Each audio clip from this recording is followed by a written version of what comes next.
শুধুমাত্র ইনশাআল্লাহ না বলার কারণে দীর্ঘ কয়েক হাজার বছর ধরে বাদশাহ জুলকারনাইনের সেই লোহার প্রাচীরের নিচে বন্দী হয়ে আছে কিয়ামতের অন্যতম নিদর্শন, পৃথিবীর ধ্বংসাত্মক এক জাতি যাদের নাম ইয়াজুজ মাজুজ। আজকের ভিডিওতে আমরা জানব কোথা থেকে তারা আসবে, কবে আসবে, কিভাবে আসবে, সেই সঙ্গে জানব ইয়াজুজ মাজুজ আসলে কাদের বংশধর, কোথা থেকে এসেছে এবং বিশেষ করে মুসলমানদের সাথে তাদের শত্রুতা কেন।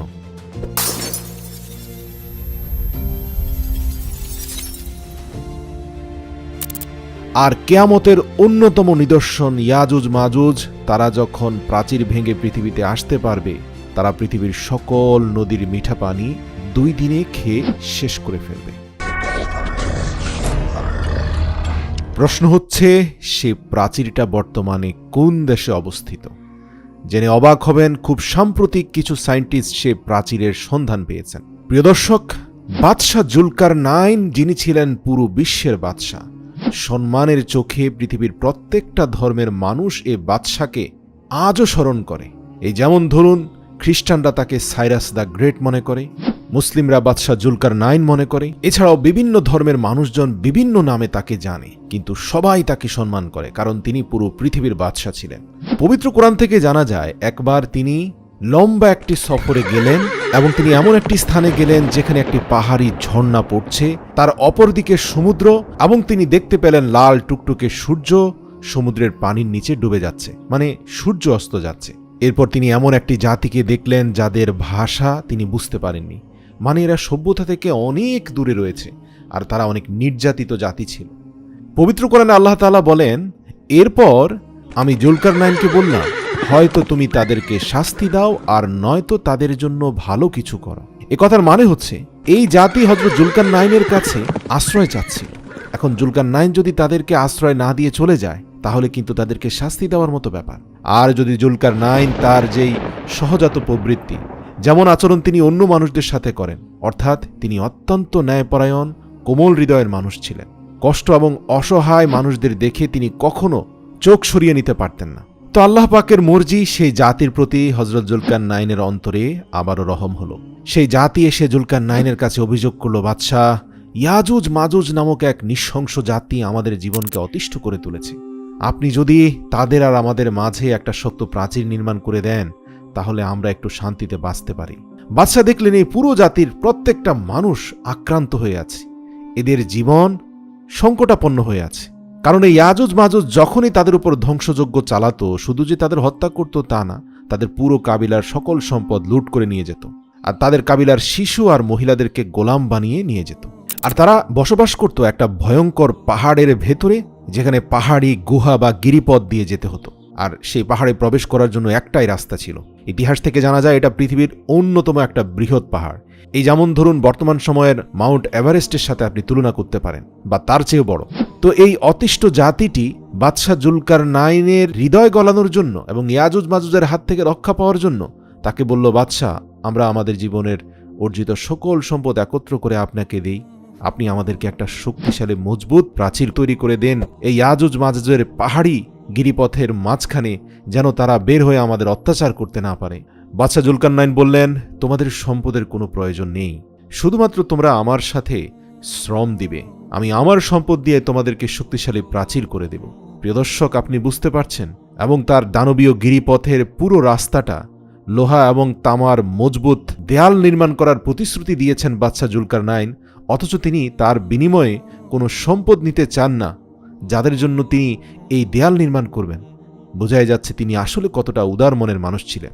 আপনাদের জানিয়ে রাখি, ইতিহাস থেকে পাওয়া যায়, বাদশাহ জুলকারনাইন যতদিন পর্যন্ত এ দেয়াল নির্মাণ করছিলেন, ততদিন পর্যন্ত বাদশাহ জুলকারনাইন আল্লাহ পাকের সাহায্য প্রার্থনা করেছিলেন এবং প্রতিনিয়ত তিনি সালাতের বিছানায় মুনাজাতে হাত তুলে আল্লাহর সাহায্য চাইছিলেন, যেন এই প্রাচীর নির্মাণ হওয়া পর্যন্ত কোনোভাবেই ইয়াজুজ মাজুজ পাহাড় থেকে বের হয়ে না আসে।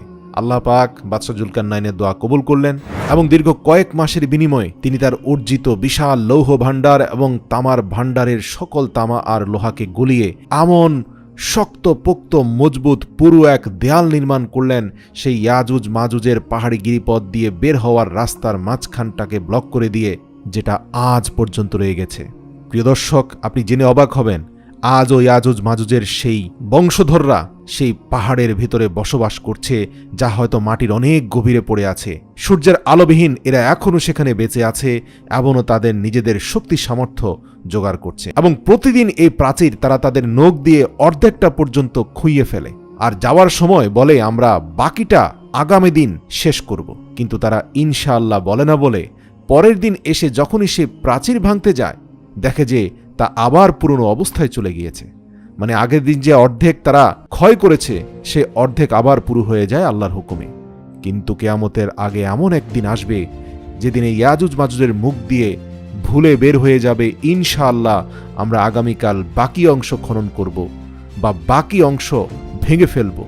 সেদিনই সেই প্রাচীরকে তারা ভাঙতে সক্ষম হবে, কারণ সেদিন আর আল্লাহ রাব্বুল আলামিনের গায়েবী মদদে বাদশাহ জুলকারনাইনের করা সে প্রাচীরের দেয়াল পুনরায় ভরাট হবে না। কারণ সেই সময়টা হবে এমন এক সময় যখন পৃথিবীর মানুষ ইনশাআল্লাহ বা আল্লাহর নাম বলতে ভুলে যাবে, কিন্তু ইয়াজুজ মাজুজের মুখ দিয়ে ভুলক্রমে ইনশাআল্লাহ বের হয়ে যাবে। আর যার দরুন সেই প্রাচীর ভেঙে ইয়াজুজ মাজুজ পৃথিবীতে এসে 2 দিনে পৃথিবীর সকল মিঠা পানি খেয়ে ফেলবে। প্রিয় দর্শক, আপনাদের জানিয়ে রাখি যে রাশিয়ান মুসলিমদের একটি দল দীর্ঘ 40 বছর ধরে বিভিন্ন ঐতিহাসিক তথ্য উপাত্তের উপর ভিত্তি করে ইয়াজুজ মাজুজের সেই পাহাড়ের সন্ধান করে চলেছে। খুব সম্প্রতি তারা দাবি করে যে তারা ইয়াজুজ মাজুজের দেয়ালকে খুঁজে পেয়েছে, এবং তারা এটিও দাবি করেছে যে তারা সেখানে গিয়ে নিজের চোখেই সেই প্রাচীরের তথ্য উপাত্ত সংগ্রহ করে এসেছে। গবেষণা দলের মত অনুযায়ী এরা সর্বপ্রথম কোরআন আর হাদিসের ঐতিহাসিক বইগুলোতে ইয়াজুজ মাজুজের সঙ্গে সম্পর্কিত যতগুলো ইনফরমেশন আছে সবগুলোকে একত্রিত করে সকল ইনফরমেশনকে যোগ বিয়োগ করে তারা একটি নকশা তৈরি করে, এবং সেই নকশা অনুযায়ী ইয়াজুজ মাজুজের সবচেয়ে সম্ভাব্য স্থানটা হয় বর্তমান কিরগিজস্তান নামক দেশের একটা নির্দিষ্ট পাহাড়ি অঞ্চলে, যা একসময় সোভিয়েত ইউনিয়নের অংশ ছিল, অর্থাৎ বৃহত্তর রাশিয়ার ভিতরে ছিল। কিন্তু যখন ইউএসএসআর বিচ্ছিন্ন হয়ে যায়, সোভিয়েত ইউনিয়ন ভেঙে যায়, তখন কিরগিজস্তান আলাদা একটি রাষ্ট্র হয়ে যায়। তো জানিয়ে রাখি যে এই দেশ বিশাল এলাকা, কিন্তু মানুষজন নেই, কারণ বেশিরভাগ সময় এই দেশের বিভিন্ন অঞ্চল বরফের নিচে চাপা পড়ে থাকে। তো তাদের গবেষণা দলে এশিয়ান অনেক মানুষ ছিলেন, এবং সবাই মিলে 4 মাসের দীর্ঘ পথ ভ্রমণ করে বরফ ঝড়ের দুর্যোগপূর্ণ আবহাওয়া ছেদ করে তারা নির্ধারিত স্থানে গিয়ে পৌঁছান। এরপরে তারা পাহাড়ের বরফের ভিতর দিয়ে এমন একটি রাস্তার সন্ধান পেয়ে যান সেখানে, যা দেখে বোঝায় যায় যে এটি মানুষের তৈরি, অন্তত 4-5 হাজার বছর আগে তৈরি হয়েছে এমনটাই মনে হয়।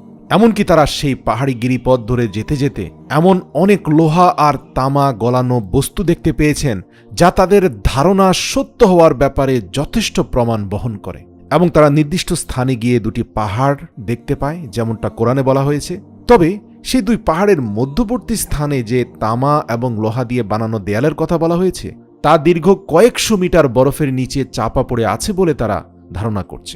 এবং এটি এমন একটি এলাকা যেখানে দূর দূর পর্যন্ত কোনো বস্তু নেই, কোনো মানব বসতি নেই। প্রশ্ন আসে, সেখানে দেয়াল বানানোর কি প্রয়োজন ছিল? এমনিতেই তো এই লোকেশনে কোনো মানুষ নেই, গাড়ি নেই, বাড়ি নেই, এমনকি কোনো প্রাণী নেই। কোনো যানবাহনের সাহায্য নিয়ে এখানে আসা যায় না। এই গবেষণা দলটি এসেছে হেলিকপ্টার চড়ে। মজার ব্যাপার, তাদের টানা কয়েক সপ্তাহের গবেষণার সর্বশেষের দিকে একদিন তারা হেলিকপ্টার নির্দিষ্ট লোকেশনে ল্যান্ড করে। এরপরে তারা মেটাল ডিটেক্টর দিয়ে সেখানে চেক করে, এবং তাৎক্ষণিক তারা একটা সিগন্যাল পায়। আর এটি এই কথার নিশানা যে এই বরফের পুরো আস্তরের নিচে 1000 বছরেরও পুরনো মেটাল বা লোহা এবং তামা দিয়ে তৈরি প্রাচীর রয়েছে।